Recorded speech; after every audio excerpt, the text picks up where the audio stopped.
नमस्ते, केम छो मजामा। तो आज मैं आपको लेकर चल रही हूँ गुजरात के खूबसूरत पर्यटन स्थल एकता नगर में, जिसका पूर्व नाम है केवड़िया, जहाँ स्थित है दुनिया की सबसे ऊंची प्रतिमा स्टैचू ऑफ यूनिटी। अगर आप यहाँ घूमने की प्लानिंग कर रहे हैं तो यह वीडियो आपके लिए कंप्लीट ट्रैवल गाइड की तरह है और साथ में एक व्लॉग है। तो हमारी यात्रा शुरू होती है एकता नगर के टैक्सी स्टैंड से। अगर आप पहली बार एकता नगर आ रहे हैं तो सबसे पहले यहीं से आपको पूरे टूर के लिए सरकारी टैक्सी और ख़ास पिंक ई ऑटो मिल सकते हैं। इन पिंक ऑटो की सबसे ख़ास बात यह है कि इन्हें यहाँ की स्थानीय महिलाएं चलाती हैं। यह पहल महिलाओं को रोजगार और आत्मनिर्भरता देने के उद्देश्य से शुरू की गई है। तो अभी हम कहाँ जा रहे हैं? सबसे पहले देख लीजिए, उसके बाद इतना गर्मी में भीड़ होता है हमारे यहाँ पे। आमतौर पर छोटे रूट का किराया लगभग 50 से 100 रुपये प्रति व्यक्ति और पूरे सर्किट या लंबी दूरी के लिए 300 से 600 तक हो सकता है। तो अब हम पहुंच चुके हैं मियावाकी फॉरेस्ट। क्या आप जानते हैं कि मियावाकी फॉरेस्ट कोई साधारण जंगल नहीं है? यह जापान के प्रसिद्ध वनस्पति वैज्ञानिक डॉक्टर अकीरा मियावाकी द्वारा विकसित की गई एक विशेष प्रकार की तकनीक पर आधारित है। यह तकनीक जो है, इसमें केवल स्थानीय प्रजातियों के पौधों को बहुत पास लगाया जाता है, जिससे सामान्य जंगल की तुलना में लगभग 10 गुना तेजी से और 30 गुना अधिक घना जंगल तैयार हो जाए। 80 मिलियन हेक्टेयर जंगल काटे जा चुके हैं। एक अनुमान के अनुसार हमारे जंगल इस रफ्तार से नष्ट होते जा रहे हैं। Concrete action is needed. We need such action at a high speed on a large scale. Japanese botanist थे। 70 के दशक से ही उन्होंने विश्व भर में वन संरक्षण के लिए कार्य करना शुरू कर दिया था। उनके अपने देश जापान में स्वदेशी पेड़ विलुप्त होते जा रहे थे।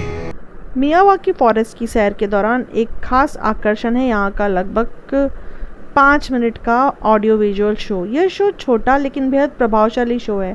इसमें हमें प्रकृति और पर्यावरण संरक्षण का संदेश मिलता है। इसमें बताया जाता है कि किस तरह जापान के वैज्ञानिक ने अपनी तकनीकी से कम जगह में भी घना जंगल बनाया। पेड़, बड़े पेड़ और गगनचुंबी पेड़।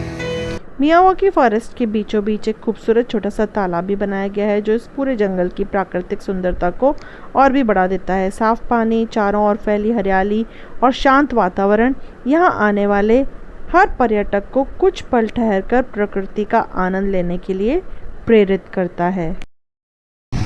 ये पहाड़ कौन से यहाँ पे?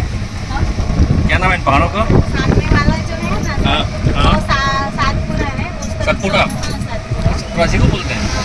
और जो वाला है वो विंध्याचल। सबसे पहले बात करते हैं स्टैचू ऑफ यूनिटी की।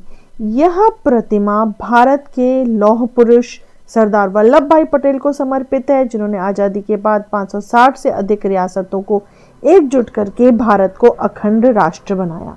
अब बात करते हैं टिकट की। सिर्फ एंट्री टिकट लगभग 150 से शुरू होती है। अगर आप स्टैचू के अंदर बनी व्यूइंग गैलरी तक जाना चाहते हैं तो उसका टिकट लगभग 380 है। इसके अलावा jungle safari, glow garden, butterfly garden, children's nutrition park और एकता क्रूज जैसी अलग अलग आकर्षणों के लिए अलग अलग टिकट उपलब्ध हैं। बुकिंग से पहले आधिकारिक वेबसाइट जो है उनकी, उस पर जाकर अवश्य देखें। तो यहाँ पर घूमने के मुख्य स्थान है Statue of Unity, viewing gallery, valley of flowers, jungle safari, glow garden, butterfly garden, children's nutrition park, Ekta cruise, Sardar Sarovar dam, Arogya Van, Ekta nursery, cactus garden, Miyawaki forest, maze garden, dino trail. इस प्रतिमा की ऊंचाई 182 मीटर है, या फिर मैं कहूँ 597 फीट है, जो इसे दुनिया की सबसे ऊंची प्रतिमा या स्टैचू बनाती है। इसका उद्घाटन 31 अक्टूबर 2018 को हमारे देश के प्रधानमंत्री श्री नरेंद्र भाई मोदी ने किया। अब एक रोचक तथ्य, इस प्रतिमा की बाहरी सतह पर कांस्य यानी कि ब्रॉन्ज की क्लैडिंग लगी है। कांस्य के पैनलों का निर्माण और फिनिशिंग एक अंतर्राष्ट्रीय कंपनी द्वारा चीन में की गई थी, जबकि डिज़ाइन, इंजीनियरिंग और निर्माण भारत में हुआ। मुख्य संरचना स्टील और प्रबलित कंक्रीट से बनी है।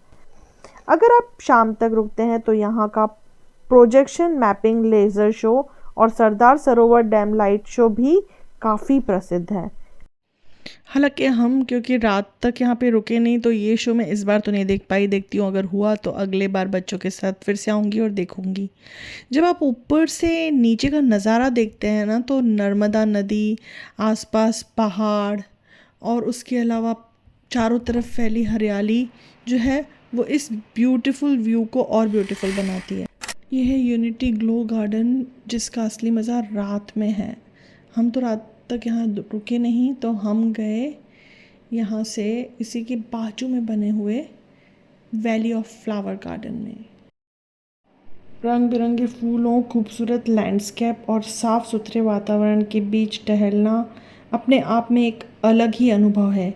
यहाँ हर मौसम में अलग अलग किस्म के फूल खिलते हैं जो इस पूरी घाटी को रंगों से भर देते हैं। अगर आपको प्रकृति और फोटोग्राफी पसंद है तो यह जगह आपके लिए किसी स्वर्ग से कम नहीं है। हमने भी वहाँ रुककर कुछ फ़ोटोग्राफ्स खिंचवाए। वहाँ पे प्रोफेशनल फ़ोटोग्राफ़र्स भी होते हैं जो आपको फ़ोटोज़ की हार्ड कॉपी देते हैं। फिर वहाँ से बढ़ चले हम सरदार सरोवर डैम की तरफ। ये सरदार सरोवर डैम के अपोजिट साइड का व्यू पॉइंट है। ये रेस्ट्रिक्टेड एरिया है, हम आगे तक नहीं जा सकते, बट इस तरफ आप देख सकते हैं सरदार सरोवर डैम का नज़ारा। नर्मदा नदी पे बना हुआ यह डैम राजस्थान, गुजरात, मध्य प्रदेश और महाराष्ट्र के लाखों लोगों को सिंचाई और पीने का पानी उपलब्ध कराता है। दिन ख़त्म होने को है और अब हम जा रहे हैं टेंट सिटी की ओर। अभी हम हैं टेंट सिटी में, Narmada tent city. Tent city वो ये नहीं है, नहीं तो पीछे नर्मदा जी का व्यू पॉइंट है यहाँ पे, और उस तरफ रोड के इस तरफ कैनाल है जहाँ पे नौका विहार होता है, वहाँ पे बोटिंग पॉइंट और व्यू पॉइंट, और इस तरफ है रोड के टेंट सिटी। यहाँ पे रिजॉर्ट बना हुआ है जिसकी आप ऑनलाइन बुकिंग कर सकते हैं। आप देख सकते हैं इस तरीके के हट्स होते हैं यहाँ पे। जैसे जैसे सूरज पहाड़ियों के पीछे ढलता है पूरा आसमान सुनहरे, नारंगी और गुलाबी रंगों से भर जाता है। परिवार, दोस्तों या बच्चों के साथ कुछ सुकून भरे पल बिताने के लिए यह जगह एकदम परफेक्ट है। अगर वीडियो पसंद आए तो लाइक करें, अपने दोस्तों के साथ शेयर करें, और ऐसी ही ट्रैवल और लाइफस्टाइल वीडियोस के लिए इस चैनल को सब्सक्राइब करना मत भूलिए।